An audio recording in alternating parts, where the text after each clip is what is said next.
For my other card review videos, I have taken the card art and done some editing and tried to make it look at least presentable. I'm not going to say fancy, but at least presentable for you, the audience, while I talked over the cards that were revealed. However, today was a very, very busy day, and I'm trying to get the video out as fast as I can. And I'm really excited to talk about a number of these cards because I think there are some good ones that were revealed today. And as such, we're going to do this quick and dirty, and this is going to be your budget reveal video. I'm just going to pull up the cards as they were released on Twitter. So the leaks were correct. Today is when we get to see Swain.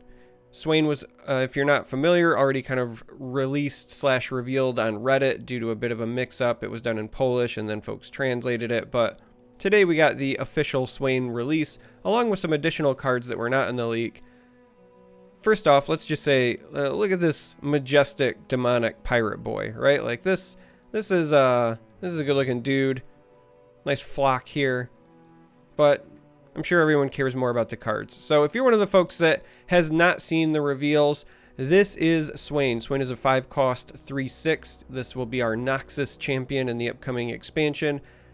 On top of being a 3/6, Swain has Fearsome and has a very interesting Nexus strike. The Nexus strike says deal 3 damage to the enemy Nexus. So while he is effectively a 3/6 body, it's like getting a 6/6 for 6 when it comes to threatening your opponent's health. Now, it's not exactly the same because it does not trade the same, but it is at least threatening enough that your opponent does not want this to connect with their Nexus. And being tied to Fearsome is very interesting because it means that they can't, in all likelihood, block it with something that is small.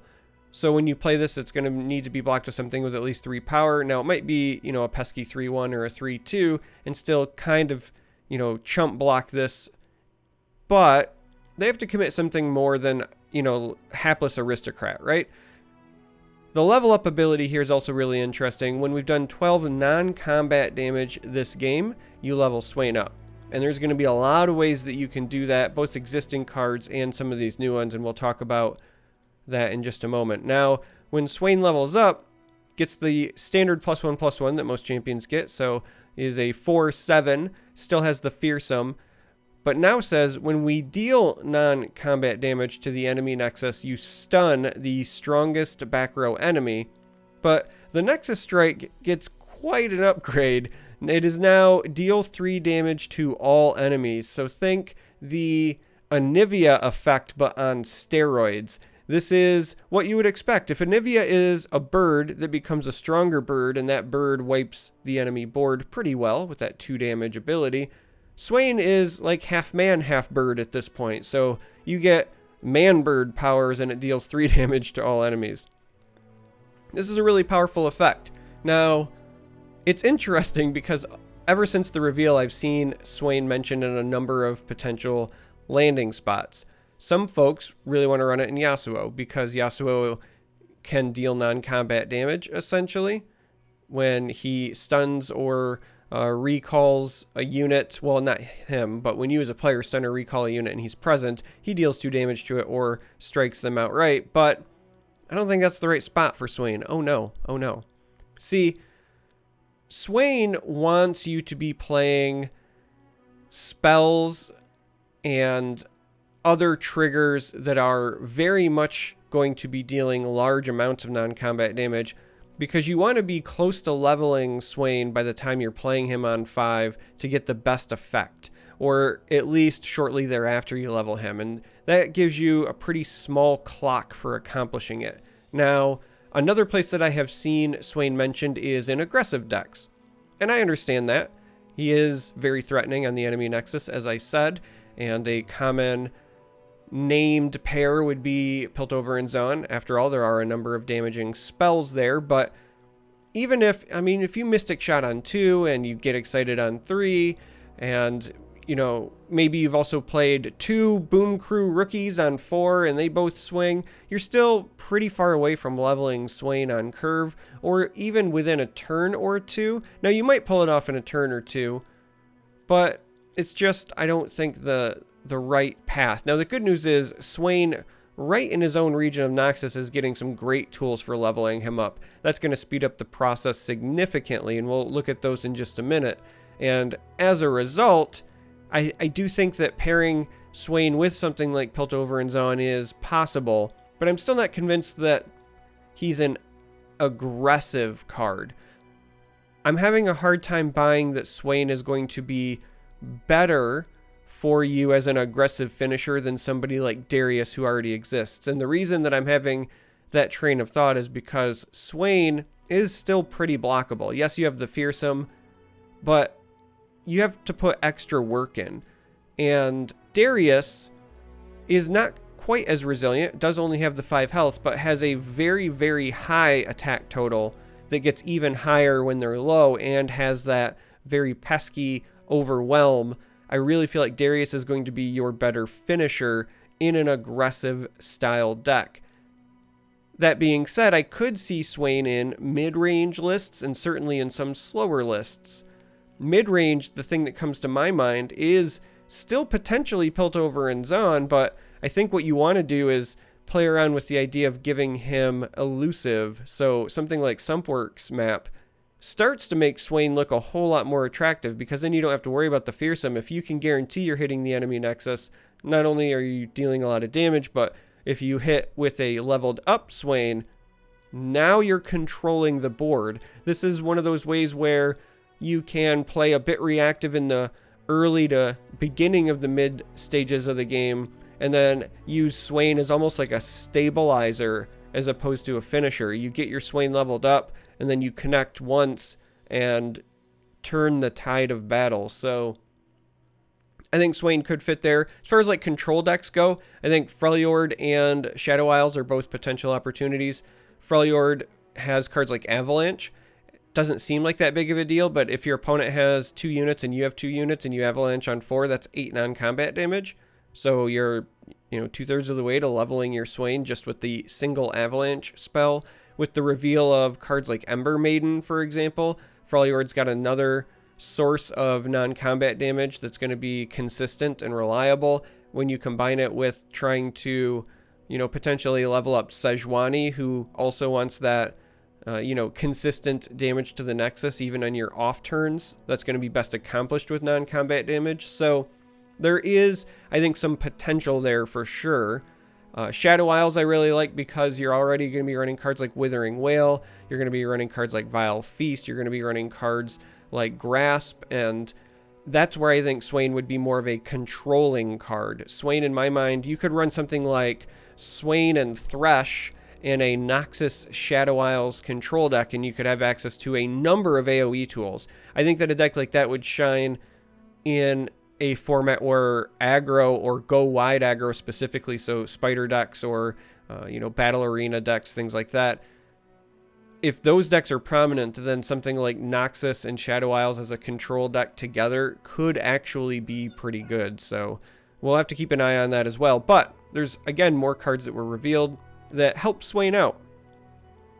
So first up is Ravenous Flock, and I honestly think this is another one of the reasons that folks are considering Swain in the Yasuo archetype, because this is a 1 mana fast spell. You deal 4 damage to a unit if it's damaged or stunned. And so, again, combining the stunned portion with a Yasuo deck might be tempting, but I really feel like this is more useful to combine with something like the spider that stuns, for example. Anything that you would already kind of be playing, not necessarily Yasuo based, but just tempo based. Also, the damaged part is relevant because this is a 1 cost card. So this is like a budget guillotine, and in many cases I think this might just be a better guillotine. Guillotine does let you take out big units, and the strength of guillotine is getting multiple casts in a single turn, but you have to sometimes present those opportunities in some pretty clunky ways. So I don't know, Ravenous Flock could end up being very, very good in that regard. I think it'll be a great card in Expeditions as well. So keep an eye on this. Anytime you have 1 mana removal, even if it's conditional removal, the efficacy of this for its cost is pretty relevant in my opinion. Now, oh, it's funny actually. Look, Swain, new best buddy for Yasuo. I get it. Yasuo does non-combat damage. You know, this hits stun stuff, but I honestly do not think that's going to be your main Swain home. And I don't think it should be. All right.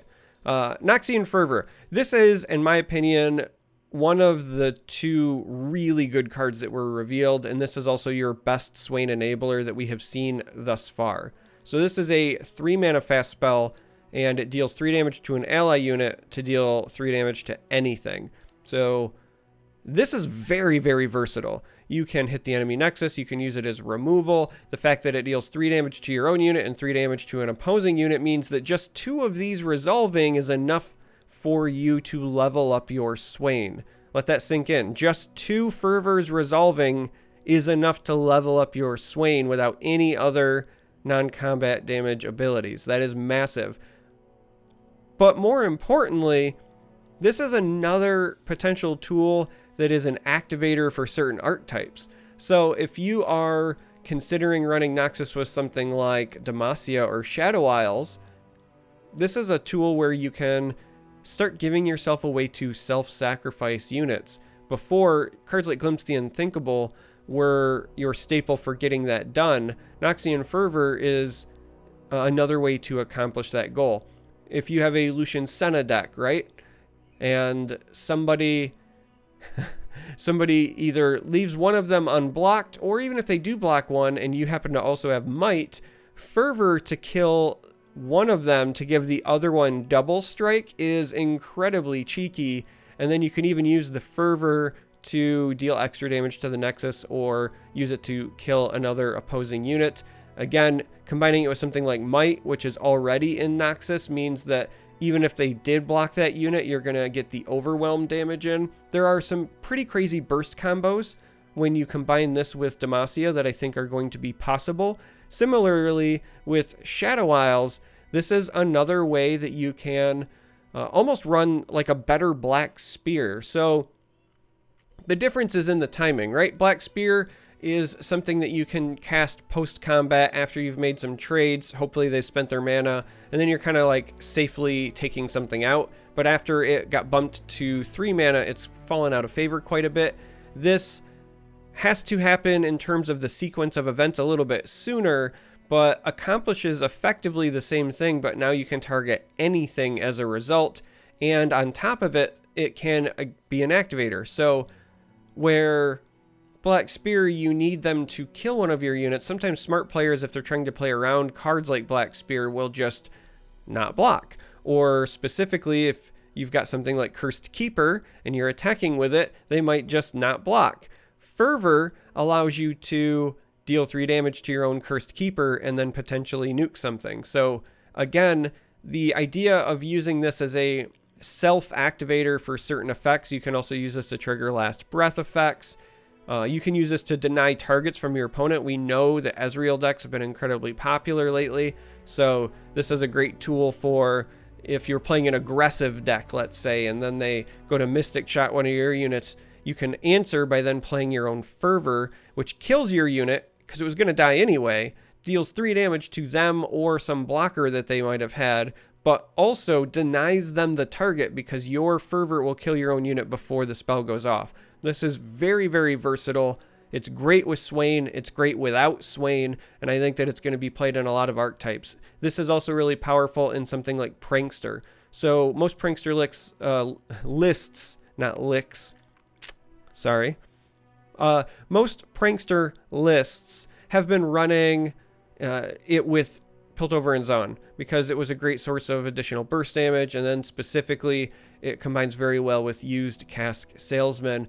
Fervor is now getting enough direct damage tools and then activators like this card where I can really see a Noxus and Shadow Isles Prankster list become viable. And we're going to see even more tools here in just a minute. So Fervor is not the only thing that you are getting in this regard, but it is one of the cards that I think is going to see a lot of play. Like, this is a very powerful card. It's flexible and it does a lot of things that you want. So the other really powerful card, in my opinion, is Imperial Demolitionist. This is a 2-cost 2/3, and it has a play effect that puts a skill on the stack, and that skill says deal 1 to an ally to deal 2 to the enemy Nexus. Now, immediately everyone's going to think about the Crimson unit, right? The 2/3 for 2 that when I survive damage, I deal 2 damage to the enemy Nexus. So, you know, you pay 4, you end up getting a net value of a 2/2, a 2/3, and 4 damage to the opposing Nexus. So it's like a decimate's worth of value. I get it. Great play. However, this does not say that the ally needs to survive the damage for you to deal 2 to the Nexus. So while this is great with Crimson units, again, this is also great with Shadow Isles. This is a easy way to pop your Cursed Keepers. This is an easy way to kill off your Spider token to trigger Prankster and deal 2 damage to the enemy Nexus. Now, the one thing I will note about this card is that this is a deceiving card. When you see this cost, this will very, very, very rarely be an actual 2-drop. This is a 2-cost card that is not a 2-drop. There are some instances where you might do it. If you lead off with Aristocrat, if you lead off with one of the 3/2 units that cannot block because it's going, you know, kind of all in on offense anyway, yeah, you might ping one of those if that was your start to play this on 2, but that's not going to be the norm. This is going to, in more cases, in my opinion, be the card that you're playing on turn 3 or possibly on turn 4, where you've developed your board and then you're playing, you know, 2 2-drops, for example. Or on turn 3, it's, you know, maybe a 2-drop and then either a 1-drop, or maybe you're spending 2 mana on a spell because you banked 1 on turn 2 and you played a 2-drop, etc., etc.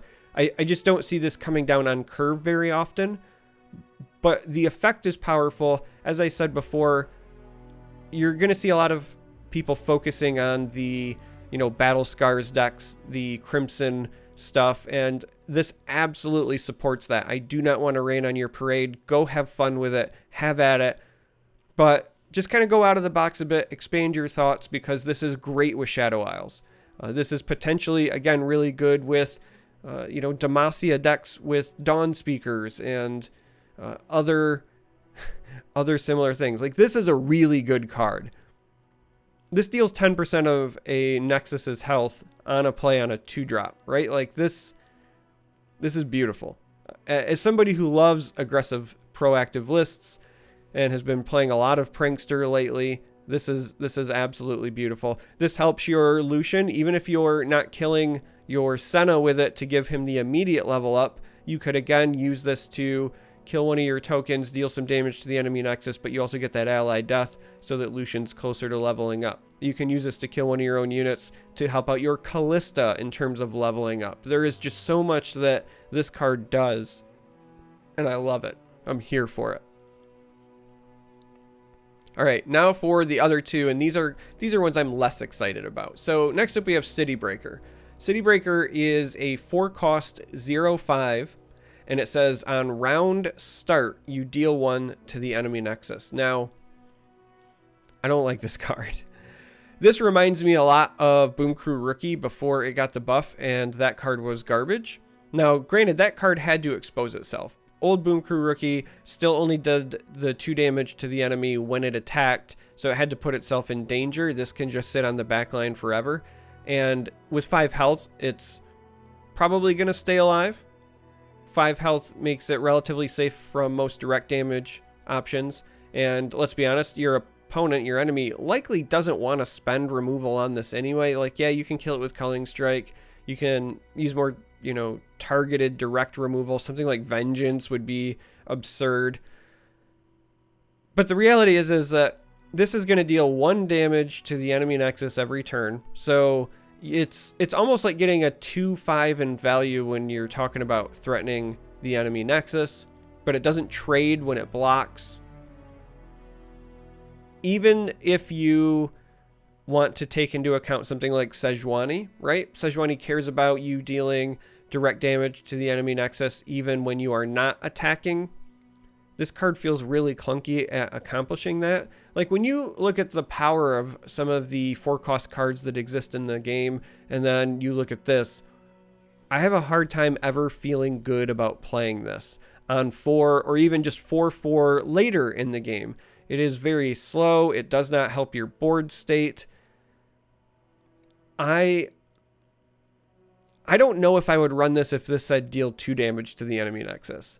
I might experiment with it at that point, but 1 damage at round start to the enemy Nexus feels pretty bad. And the worst part is it's not even immediate. So you play this and then you have to wait an entire turn, right? It's at round start for you to get value. So even if you were trying to sneak in some weird lethal your opponents at 1 and you drop this, they have chances to respond. You know, unless they're out of mana, at which point, you know, a Blade's Edge would have got the job done just the same that City Breaker would have. So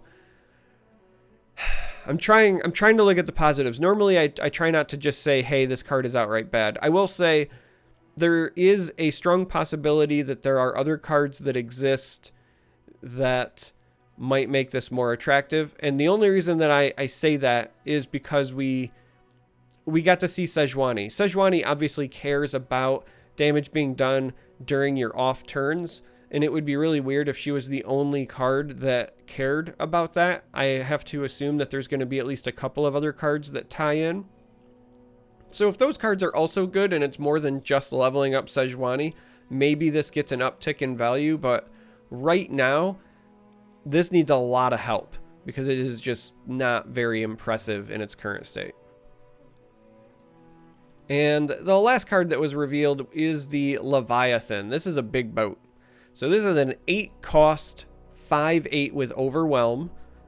On play, you draw Swain. So if you have a Swain in your deck, you just draw him. And on round start, you deal 1 damage to the enemy Nexus 3 times. So again, if there are effects that care about you dealing damage to the enemy Nexus, this is a great way to do it. This is also a decent stat line.